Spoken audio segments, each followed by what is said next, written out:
Hello, welcome back to our channel, Favy Inspirational Hub. You can subscribe, like, share, comment, and turn on your notification bell so that you will get updated. You know, when I started contemplating marriage, the Lord asked me, what is the purpose of marriage? And the thoughts of the things that were taught began to run through my mind.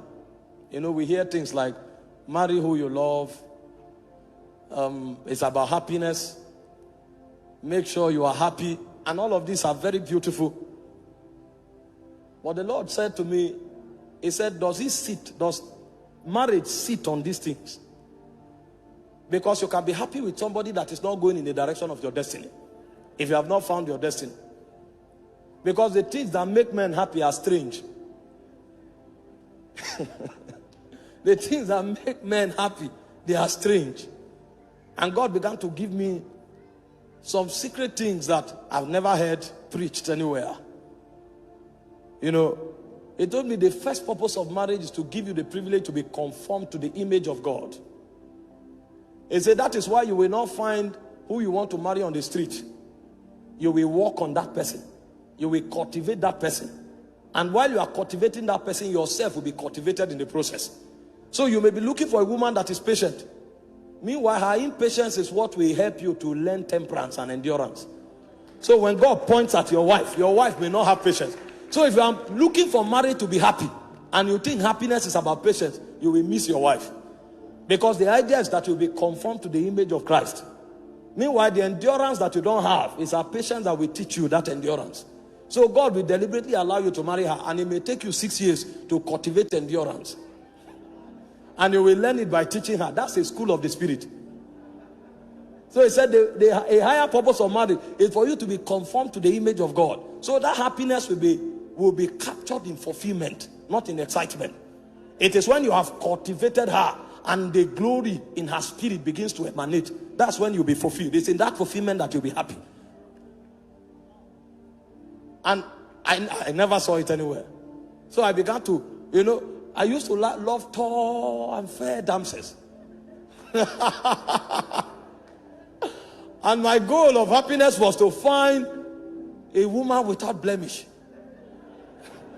When I went to pray, I gazed into the spirit and I contemplated a tall and elegant damsel, flawless in expression. He said, what I'm looking for is for you to be conformed to the image of God.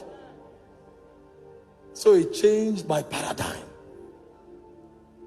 So when the purpose of a thing is not known, the abuse is inevitable. He told me the second purpose of marriage is to preserve divine heritage. He said the reason you could trace Jesus back to Adam is because God trapped that divine order in a bloodline.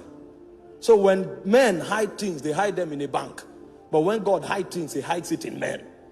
So the choices of marriage is to help transfer eternal ordinations from one generation to another. So it is God's way of hiding dimensions of the spirit. So God will prefer you marry someone with a godly heritage than to marry a diva. Because God is trapping an ordination. And only in such vessels can eternal ordination be captured. I said, wow. I was not ready to marry. If I married 5 years ago, my wife would have been a goddess. But my ministry would have ended by now. He said the third purpose of marriage is worship. He said because it is in finding your wife that you will learn how to bend your will. Because worship is not a good song. Worship is the ability to conform to the will of the Father. So it is it's not what I desire, it's what you desire. Not my will, but thine. And he said it's a marriage that you will discover that. I said, wow. So when the purpose of a thing is not known, the abuse is inevitable. He said the fourth purpose of marriage is so that you can learn the mystery of oneness. That's the mystery that holds the Godhead together. The Father, the Son, and the Spirit. The ability to live and become one. And that was why he said, for the woman, love is submission. And they say, for the man, love is sacrifice. So everything the woman has, she relinquishes it. And it looks as if she's vulnerable. And then everything the man has, it commands the man to lavish it on the woman. So at the end of the day, nobody owns nothing. And as they grow on that corridor, a point comes, the woman is lost in the man and the man is lost in the woman. So the mystery of divinity can be manifested in their home. So when you step into their family become heaven on earth. Because God dwells there. You know, when you come on the altar, you can coordinate yourself. You can't do that with your wife. Your wife knows you. So when you are trying to act wise, they will say, this man is a hypocrite. I know. And when you look at the face of the woman, you can tell who that man is. When oneness is achieved, alignment is achieved. So that man, his communication frequency with his wife will become heightened. When he looks at that woman, he is saying much more than words can ever articulate. That's a mystery. It's only in the Godhead that you find such mystery. That the Son can be on earth. He knows what the Father is doing in heaven. It's oneness. He said the fifth purpose is priesthood. He said, when the purpose of a thing is not known, abuse is inevitable. So when our gathering tonight is to help us understand why we were called. Why we were called. Why God summoned us. And what He brought us to achieve for Him on the face of the earth. Because God did not call us for the formality of a call. Because if it was about the formality, when you come to church and you are excited, that would have been enough. But there is something God wants to achieve that is deeper than our excitement. Even though our excitement is part of it. Because He gave us emotion. If it was not necessary, He wouldn't have given us the emotion He gave us. But beyond it, there is something God wants to achieve.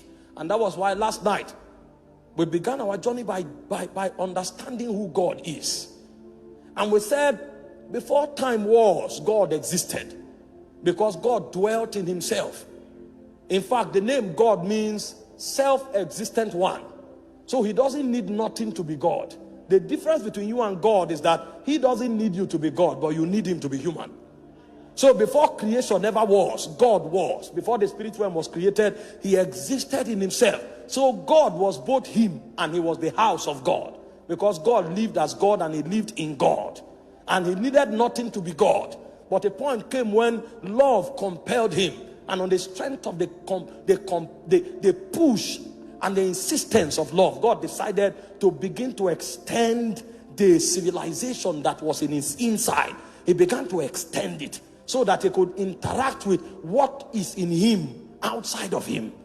So the idea behind creation, the 24 elders told us, is that all things should please God. So what was happening between the Father, the Son, and the Spirit, He wanted to extend it beyond His boundaries so that He could interact with other beings outside of Him. That was why He began the project of creation. So that when He interacted with the angelic, that which happened in the community of the Godhead can happen outside of the community of the Godhead. That was why creation was designed. And we said for creation to be accurate, we must go back to understand what is it that governed the civilization of God. And we said there were three things that govern the civilization of God. The first is the will of the Father. The second is the wisdom of the Father. And the third is the purpose of the Father. Everything we... Hello, welcome back to our channel, Favy Inspirational Hub. You can subscribe, like, share, comment, and turn on your notification bell so that you will get updated.